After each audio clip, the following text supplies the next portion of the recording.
So nice to be here. I'm very honored to be here. I realize I need to learn German. Actually, I'm in a choir, and we sing quite a lot of Brahms, Beethoven, Mozart, and so on. So I know some phrases, but I don't think they are suitable in this context. As I think that Nerea introduced me, I have no idea, of course. My background is that I have been in educational development for over 20 years. I have been working at a medical university for about 14 years. And since 2015, I work at Stockholm University, which is a general university with faculties of social sciences, humanities, natural sciences, and law. And all this time, I have really, my passion is really to improve higher education for the benefit of students and their learning. But my main target group for my work and my research interests have very much been teachers. And I guess that a lot of you here have their main target group as teachers, and some of you also have your main target group as students. Can I just get some kind of overview of that? So for those of you who have teachers as your main target group in your work, can you please raise a hand? Quite a few. And what about those of you who have students as your main target group? Not that many, but also quite a few. I find this interesting, and I just, at the lunch break, I had an interesting conversation with Marianne, who I know from about 15 or almost 20 years back, from the ISED Council, about the changes that is happening in academic development, and that the academic development community is widening in its scope, which means that we are a bit unsure of where the kind of community starts and where it ends. And I think that we can see this as a very positive thing, because it means that the community is growing, and perhaps there is not so much of an in-group and an out-group, but the issue of educational development is something that we share an interest with, and hopefully this sharing will widen even more as time goes by. So I was asked to talk about leading change in post-pandemic academia for sustainability. I'm going to start by just saying something about how I have organized this talk. I start a little bit with an introduction of how academic development may be sustainable and the role of pedagogical leadership. And I'm going to get into what I mean by pedagogical leadership before I exemplify some different ways of how I have experienced working with the development of pedagogical leadership in my contexts where I've been working. And then at the very end, I will get a little bit into so what does work from the research that I have been engaged in, and why. So let's start by this image. And for those of you who were at the ISED conference in Aarhus in June, you might recognize the images, but I'm not going to say exactly the same thing that I said then. So, you know, sometimes when you find images that you really like, you want to reuse them because they mean something to you. And I think for us who are working with learning of students or teachers all the time, we know that the power of great images can be really useful. So this is actually a picture taken from our quite new active learning classroom. I don't know, how many of you have active learning classrooms in your universities? Very few. Yeah, I think this is a new trend with active learning classrooms. Maybe, I think the trend came from United States, and the idea is that students engage in dialogue with each other instead of with the teacher. And there are some people who are more kind of conservative, that it should be according to a specific model.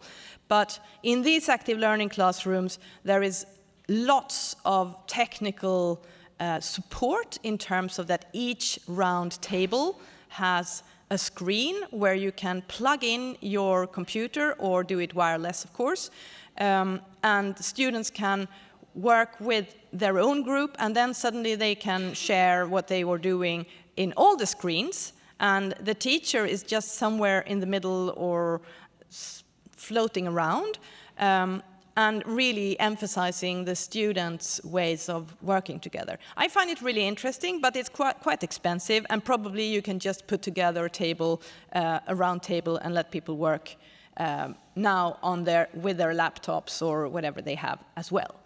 But anyway, we are trying to introduce these active learning classrooms to the teachers at the university, because now the university has invested in these rooms, in these technical IT solutions, and they want the teachers to use them. But as you know as well as I, to get teachers to use new ways of doing their teaching is not an easy task. So the question is then, how will we get them to do this? So we invite our teachers to workshops. And sometimes we have, in Sweden, we have requirement for all university teachers to take a course of higher education teaching of approximately 5 or 10 weeks. So this means that we have some kind of pressure.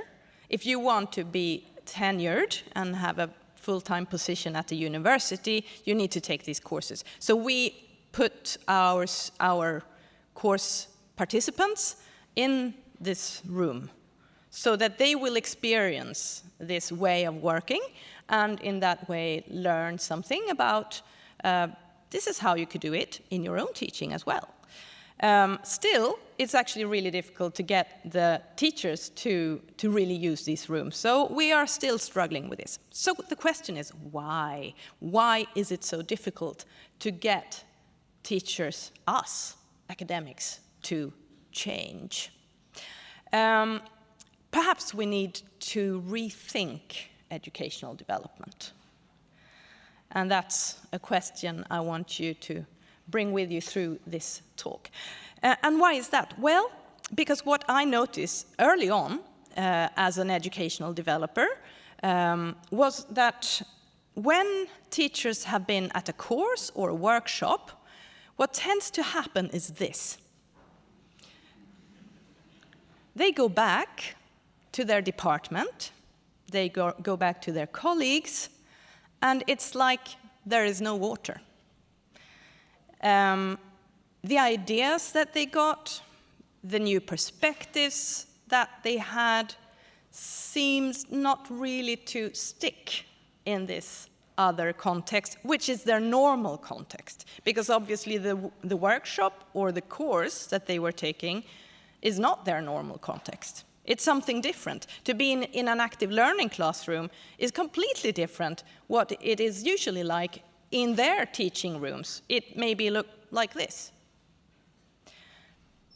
So how can we then understand this, and what are the problems around this kind of returning home problem, as I have chosen to talk about it with? Of course, what we would like is it would be more like this, like the whole community. They are like just struggling to together get back to their environment, and everybody is wearing the same kind of clothes and the same type of boat, and they can interact with each other, and all the new ideas they are sharing, and they are engaging in constant development of their teaching so that students will benefit from more innovative and new and really positive learning experiences. but that's usually not the case. So one reason for this that I have found in my research and also by experience is that there is a lack of educational conversations.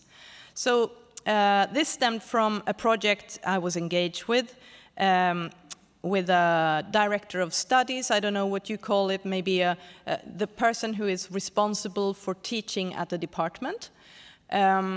And we created a project where he wanted to change the attitude towards teaching and learning with his colleagues at this department. This was a department of cell biology. What he did was that he bought a really fancy coffee machine. And this was back in 2006. And you know, by then we had no nice Nespresso machines, or actually the coffee in the university and most institutions was actually really bad. I don't know if you remember. But what happened was that he bought an Italian great coffee machine, and every day at 10 o'clock, because Swedes drink a lot of coffee. I don't know about you Germans, but Swedes drink a lot of coffee. And he went to the coffee machine and he said to everyone, welcome, the coffee is free here, but you have to stop and talk to me a little bit. So he asked the researchers questions. So, what are you teaching next? What, Klaus, are you teaching, and how are you going to do it? What do you find most difficult with your teaching? And those kind of questions. And when one was there talking to him, there was suddenly another one. And then he engaged those two in a conversation. And suddenly there were maybe 3 or 4 people discussing teaching. And this was at a department where teaching was never discussed. It was something that was happening behind locked doors. It was you and the students, not another teacher. The teaching is kind of a holy cow which you do not enter into discussion about with your colleagues. Research, on the other hand, was very much carried out in teams. It's something that you share. You have to be, what I would say, academic about your research, is to share it, is to enable others to critique it, is to publish it, and what we today call quite a lot scholarship of teaching and learning. To engage in that circle of sharing, critiquing, analyzing, problematizing, trying out, and then again sharing, critiquing.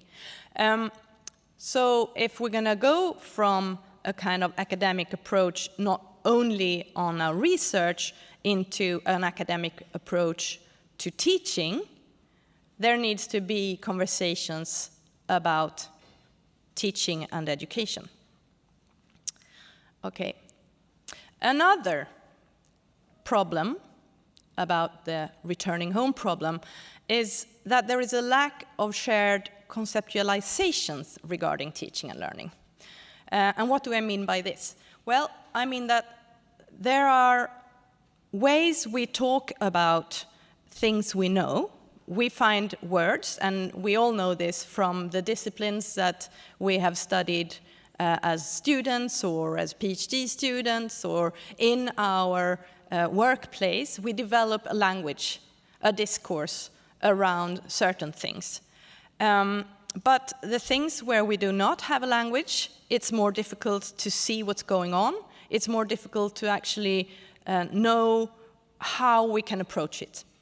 And this stemmed from another project, a research project, where me and my colleague Cormac McGrath, we did a study regarding our course participants in a course on course design, where they had to go to their nearest colleague and discuss an idea of development for the course they were in charge of. And that worked usually quite fine, but we also asked them to discuss that same idea with their boss. And what happened in that dialogue with their boss was that that was not somebody they chose. The first person was somebody they chose.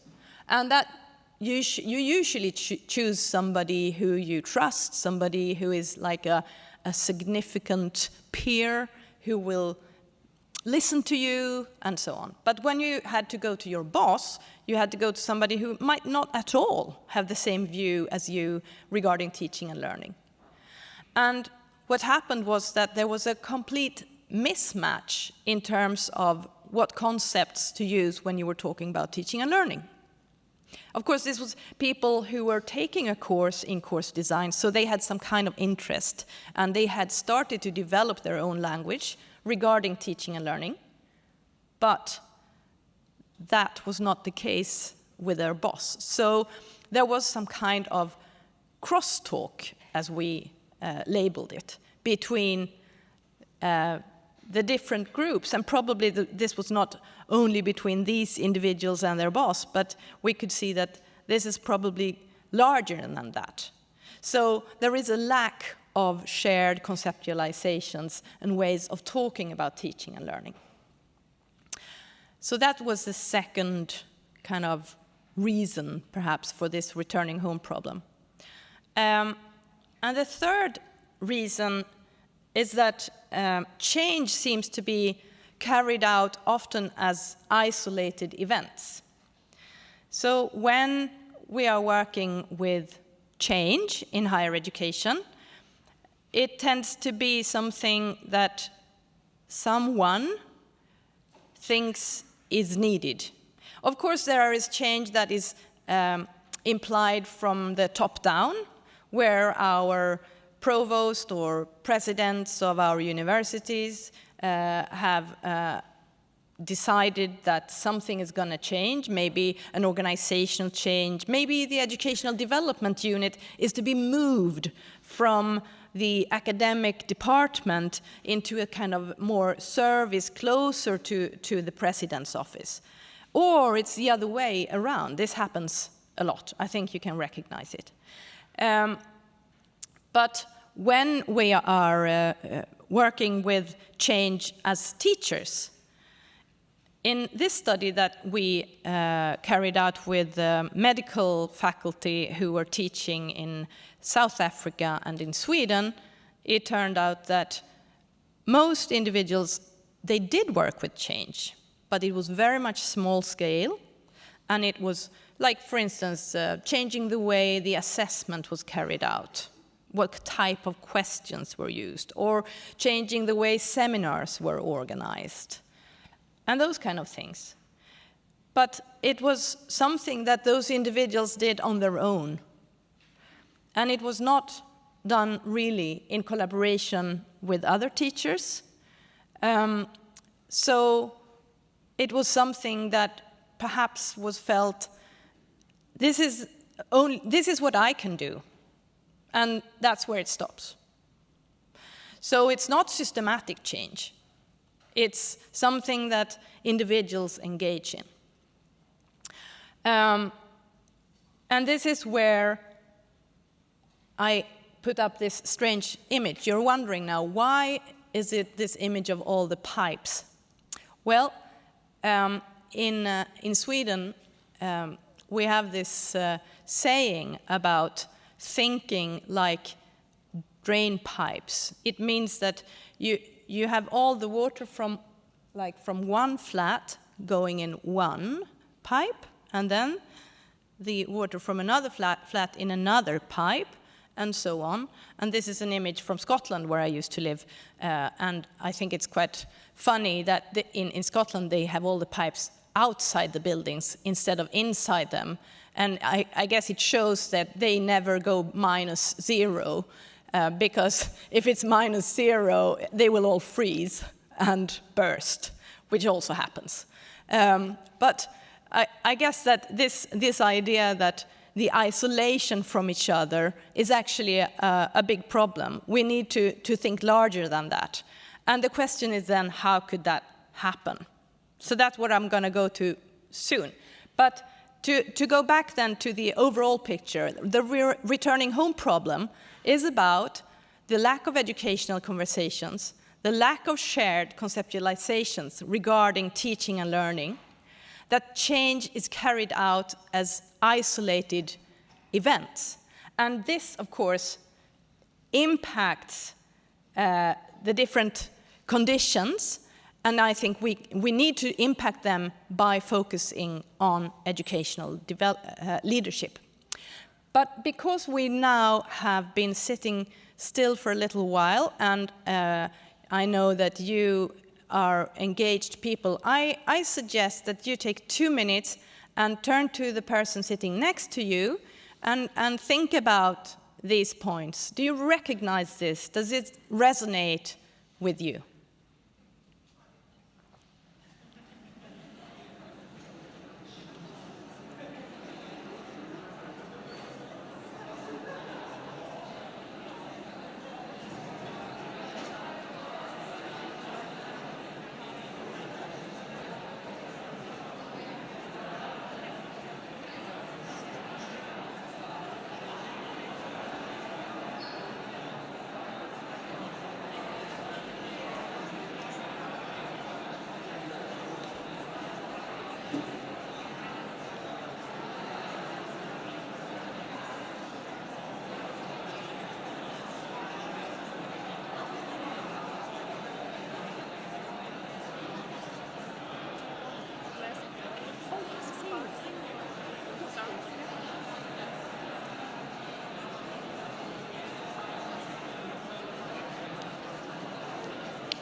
Okay, everyone. Isn't that a wonderful buzz?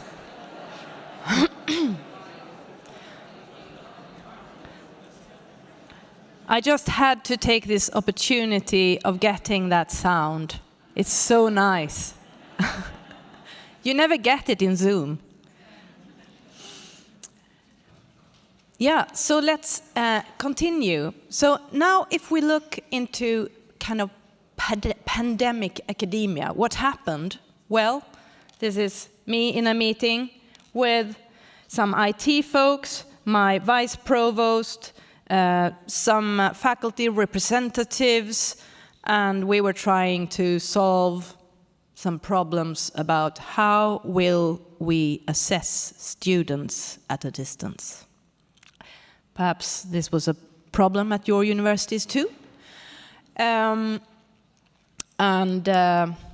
question is, of course, where are we now? But there were some things happening. We tended, after a while, to call it emergency remote teaching, because it was not, in fact, online learning or even online teaching.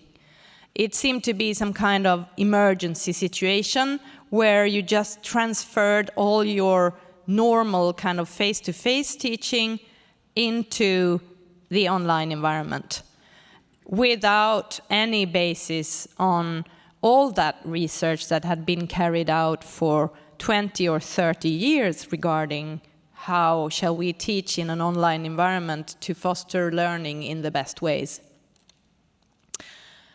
And that was, of course, a bit problematic.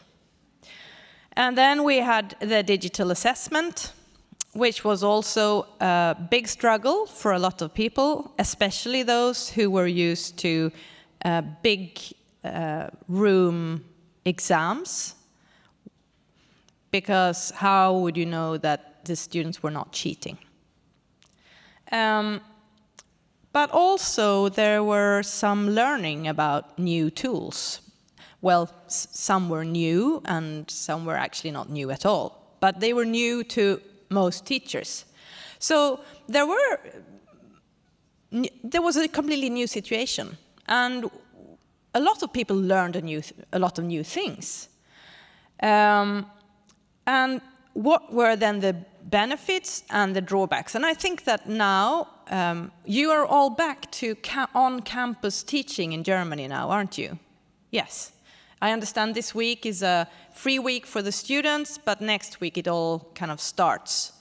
And I think most of us are really happy to have students back on our campuses. It's fantastic to see them, it's fantastic to interact with them, it's fantastic to see them interact with each other. Some teachers find it wonderful to be able to stand like I am now, in front of everybody, having all students' direction of attention to me. Because it's so nice as a teacher to have a lot of people listening to me. But then there are others who realize that, well, actually, teaching is perhaps not so much about me. It might be actually quite a lot about them, about the students, and how can I create situations where students learn if I'm not there. And I think that is a fantastic thing, and I think we really want to encourage that. Another thing that happened during the pandemic was that a lot of teachers needed to talk to each other. They needed to ask each other for advice, everything from, well, I don't understand how to make a breakout room, to something a little bit more complex. So how can I turn this kind of fieldwork situation, where we usually teach our students, into a kind of distance-based experience where they still learn? Well, maybe you can use Google Earth, or maybe they can use their telephones and make videos and comment on it. Or, well, suddenly there was actually quite a lot of creativity. And a lot of students and teachers enjoyed this. I did 2 big surveys, one 2020 and one 2021, where we emailed all students and all members of faculty at Stockholm University to ask them about their experiences of the online learning. And what was quite clear was that among students there was like 1/3 who felt that this was much better. There was 1/3 that felt, well, this is okay, no better, no worse, and there was 1/3 that felt, this is so much worse. Among the teachers, in 2020, there was a lot of struggles. It was clear that in the answers from teachers, there was very much difficulties, but also a lot of learning going on. And also some kind of curiosity. Could this work? 2021, there was a larger group of teachers who were really negative to this online teaching. And I think my theory is that they had actually done the emergency remote teaching. They wanted the me in teaching, and it was really difficult to get that in the online environment. That was one possible explanation, but there was also, of course, that the social context is very important. How can we create that social interaction, the social environment that the campus affords our students as well as ourselves in the online environment? And I think this is the big challenge right now that a lot of people are discussing around the world in terms of distance-based and digital learning opportunities. Because are we going back to some kind of normal, or is it a new normal? Here is somebody who has tried perhaps combining the face-to-face and synchronous teaching with the use of digital tools. And I think this is where we need to have some kind of leadership so that we don't just leave the history behind, the history of the corona pandemic. I understand that it's less of a history here because I see so many people with masks. In Sweden, nobody wears a mask anymore. A lot of people got COVID during the summer, but it's viewed as any flu. So that's quite interesting as well. There are cultural differences in terms of how you view this period of the pandemic. And I would guess also that has a meaning in terms of how we can approach a future in terms of what we learned from the pandemic. Should we go hybrid? To what degree should we go hybrid in our teaching, in our meetings? For how far can you get with some people attending something online and others being face-to-face? What are the drawbacks and the possibilities with that? So I think this is where leadership at all levels of the university or college needs to become aware. And we need those conversations and collegial discussions of what we are doing now actually sets new standards and new ideas of where we are going. So I want to now share with you 4 different examples of how I have been working with pedagogical leadership in both Stockholm University and in Karolinska Institutet, where I used to work. And I will start with a course for educational leaders that I developed in 2009. And it was targeting people who were in charge of a program or a large course in this medical university. And then I have actually transferred it into Stockholm University context, and I still run it. It goes every year over the full calendar year, and it consists of 8 seminars. And as you can see here, the aim is to really support these academic leaders to go from their view on themselves as administrators to that of leadership. And by leadership here, I mean that it engages to take leadership, because if you know the difference between leadership and management, I don't know, you probably have a similar difference in German, where the management word has to do with more administration and keeping to rules and perhaps fulfilling obligations and making sure everybody is on the right place doing things.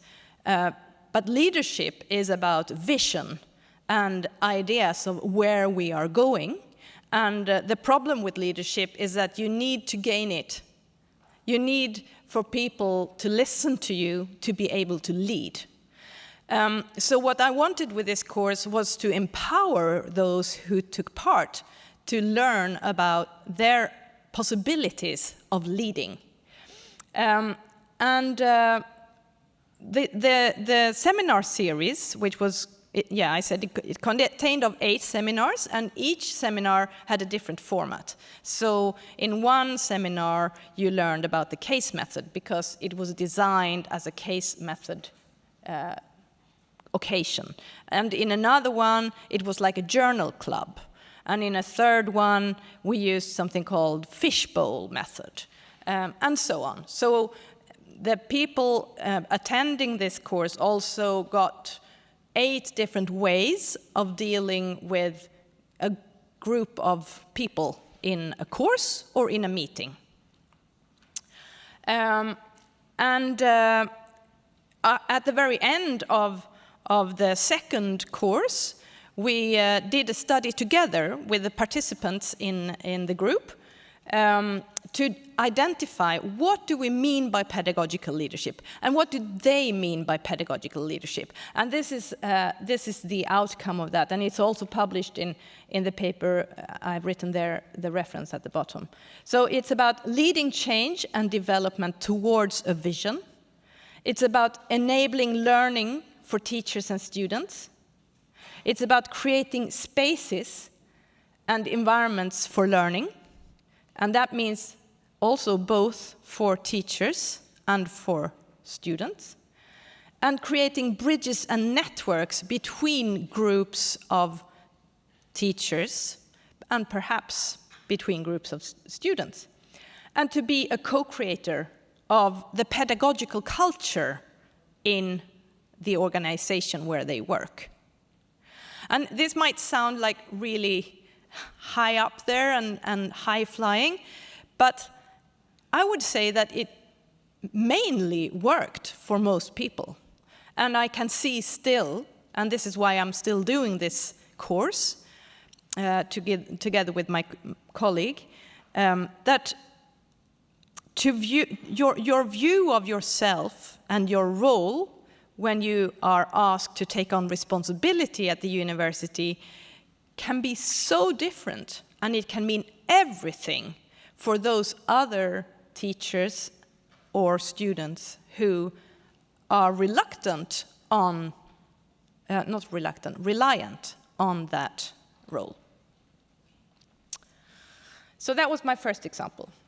My second example is a course called Educational Leaders of the Future.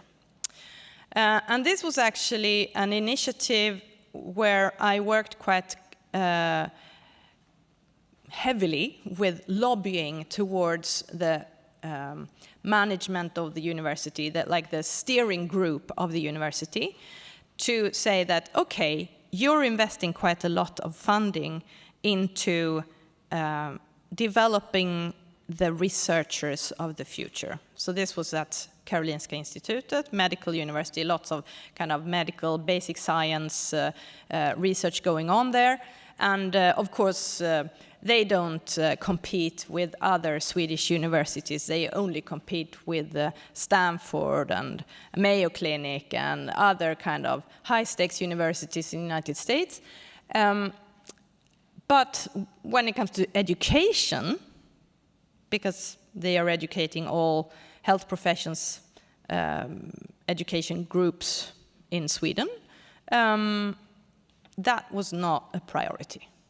So I really kind of used that opportunity of saying, well, why don't you also have a goal and an idea for the educational leaders of the future? And I managed to get them actually to invest not the same sum, but a similar kind of quite large sum for a program running over, I think it ran 3 times, where it was about strengthening and making educational leadership visible in this organization, in the university. The participants were chosen by the heads of departments, and that was interesting. The difference from applying because of your own interest and to be asked by the head of your department to take part in a course is quite huge. Because when you are chosen, you have some kind of responsibility, but you also have some kind of mandate. This program was running for almost 1.5 years, and it was led by one of the deans. So that was also a difference.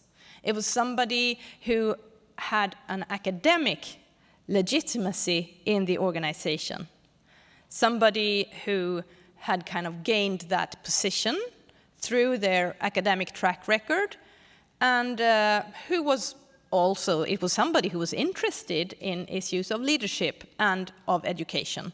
So we collaborated, a group, together with this dean to develop the program. And I think it meant quite a lot for the identity of those who are in a leadership position regarding education. And this made the opportunity also to make a study about collegial leaders' ways of working with change. My colleague, who I mentioned before, Cormac McGrath, he did an interview with a lot of the participants of this program to talk about, so how do you work with change? And it became clear from this study that change is both a matter of bargaining. You give some, you lose some. And it's also about identifying who are the significant others in my organization, who are the ones who have an influence and impact on other colleagues' views on things, on teaching and learning especially. And that resistance in an organization, resistance to change is happening all the time. And perhaps we shouldn't be so negative about resistance. Perhaps instead we can see that resistance is actually really useful because it tells us something about what is possible, what's not possible. It also tells us something about what is meaningful for people. So by embracing resistance as part of the change process, we can become more effective when it comes to working with change. And then that change is always about overcoming territorial boundaries, that people feel some kind of ownership of what they have, what they can impact, what is within their kind of room to maneuver. And if that is challenged, there's going to be resistance. So how can you then build bridges between these different territories? And I think that, for me, it points me back into the question of how you open up for dialogues, open up for collaboration between teachers of both within groups of teams who are running, for instance, a program, but also between teams. But what was clear was that among those people that were interviewed in the study, there was no systematic approach to change implementation. No one really knows how to work with change, even if they were very much in charge of leading change.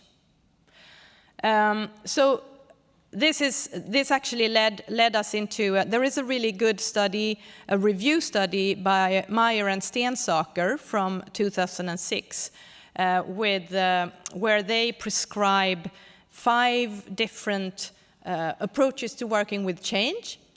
And I think this is a very good example of how you can think about who is on your team, when are things to be carried out, in what order, and so on. So I can share it if anybody wants to know the exact reference. Okay, so that was the second example, and here comes the third example. which is about team leadership from theory to practice. And this is actually one of my favorite projects that I've been engaged in, because I could see from working in the medical education environment that there is quite a lot of emphasis in healthcare on the importance of working in a team and communicating as a team. So if you have a doctor, a nurse, a physiotherapist, and an occupational therapist, it's going to work really well if they are collaborating, or if you have like a surgeon, an anesthesiologist, and so on. If they are not communicating well and working as a team, it's going to be quite problematic for the patient.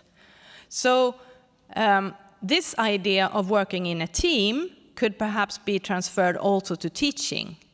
Can we start to see the importance of working as a team in teaching, and especially in the development of teaching and learning, in a similar way as we are doing when it comes to healthcare?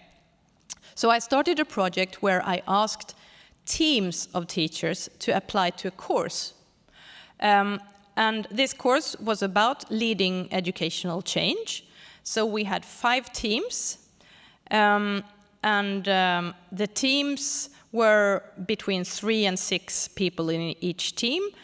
And it was really built around these 5 Meyer and Stensaker prescriptions that I told you about. So they had to first identify what is it in our environment when it comes to teaching and learning that is problematic, that we would need to change, and why. And then, okay, they received some support from us regarding research on this area of content, so that they would be research-based. So some theoretical underpinnings as well as some studies that they could read up on. And then they were asked to brainstorm for a solution. And those solutions were discussed with the whole group, and then they had to identify that solution and start to develop something. And when they had developed this tool, we called it a tool. The tool could be conceptual, it could be something practical.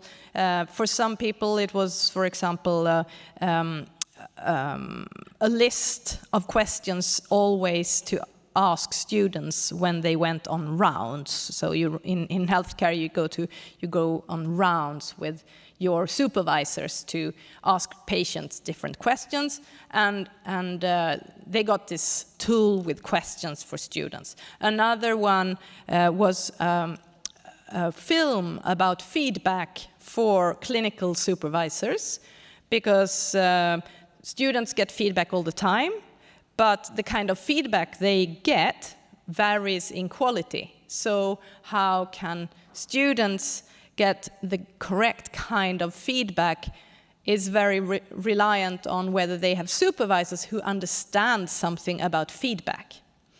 So it was different little projects that they developed, and then they were asked also to evaluate these projects at the end and present the results to their bosses that were invited to some kind of last day of the course. So together, they worked as a team, and we also interviewed them at the start of the project as well as at the very end. And I had actually a PhD student working with this project, Agnes Elmberger, and she has now graduated with her thesis, so if you're interested you can read it, but I want to share one part of her work here, which is that not working, which is a concept by Yrjö Engeström, who's an activity theory researcher from Finland, is a way or an approach to working with change. And not working here, you can imagine you have like strings that pull in different directions. And if one system, the healthcare system, for instance, they want some things. So they are pulling in that direction. And then you have the educational system, because most students are they are in education, but they are also in healthcare. They are pulling in a different direction, and the knot is tighter and tighter. The knot working is to loosen those knots up and enable a possibility of digging into what is it that we are sharing here? What are our shared goals? And how can we give each other opportunity to influence this change project together? So the teams were very much asked to establish relationships with their colleagues. It was not only their project, it was the project of their environment. So, and I think this really talks to us as educational developers and the importance of acknowledging the environments in which teachers work or students work as very important for change to happen. So if we're gonna have students or teachers who take a course or workshop to actually gain and benefit from what happens in those learning situations, we really need to have a communication also with the context in which they are most of the time. So, yes, I have 7 minutes left, I know. And I will be perfectly on time. So, example 4 is something I call building bridges via pedagogical ambassadors. And this is really built on that whole idea of not working. I was very fortunate when I started working at Stockholm University that I had some extra funding. There used to be an educational development unit which collapsed, and there were like 12 people working there, and everybody left. As usually happens in reorganizations, people don't feel so good anymore. So when I was recruited, there was only 6 people, but there was money for 12. But there was no people who wanted to work with me and who had the competence. So the question was, what should I do with this money? Should I give it back to the university office? Or should I use it some other way? And then this idea of creating pedagogical ambassadors came up, which meant that we asked all departments at the university to apply for funding to have a pedagogical ambassador, somebody who was a member of our center during a year, working on a project, getting supervision from those 6 experienced supervisors. I see some people laughing. I think you probably have something similar at your university. And this was really efficient. Today we have had, this started 2016, and today almost all 39 departments have had a pedagogical ambassador. Some departments have had 2 or 3. And the great thing is that it means that you grow educational development competence within the departments, and the bridges are much stronger. What was interesting, because here I did a follow-up study after a few years where I interviewed both the pedagogical ambassadors and their heads of departments, because it was actually the heads of departments that had to apply for this funding. And it turned out that the cultures at the different departments differed quite a lot. In some departments, it was like there were some archipelago islands. This is from Stockholm Archipelago, where there was a lot of interaction, and it was really nice, and people were so happy in their red little cabin. But there were also other islands where nothing happened. There were only some big black crows or something. And that was not a very fruitful environment. But because the islands were so separated and there was no communication between the islands, there could not be any learning. There was also very, very cultivating environments where everybody was kind of pulling in the same direction and sharing ideas and developing their teaching. And then there were environments where there were like different teams, usually two big teams. One team saying, we should make changes, we should develop, we should try new digital tools, we should support students in their academic writing, and so on. And one team saying, well, actually, no, we should keep things as they are. Why change a winning concept? We have had this university for 200 years. There is no reason to change the way we are teaching. And these teams were competing and struggling. So, of course, the situation for the pedagogical ambassador was quite different depending on the kind of environment they were working in. And so the local educational cultures impacted a lot, both the type of project that was possible, the way the head of department could support the pedagogical ambassador. So this kind of to work for sustainable educational development, there needs to be collaboration between the head of department, this type of pedagogical ambassador, and the type of project that they were leading in relationship to that local educational culture. Okay, now I am summarizing here. As you see on the left-hand side, we have looking at the returning home problem. We talked about the lack of conversations. We also talked about the lack of shared language and the change that is often happening in isolation.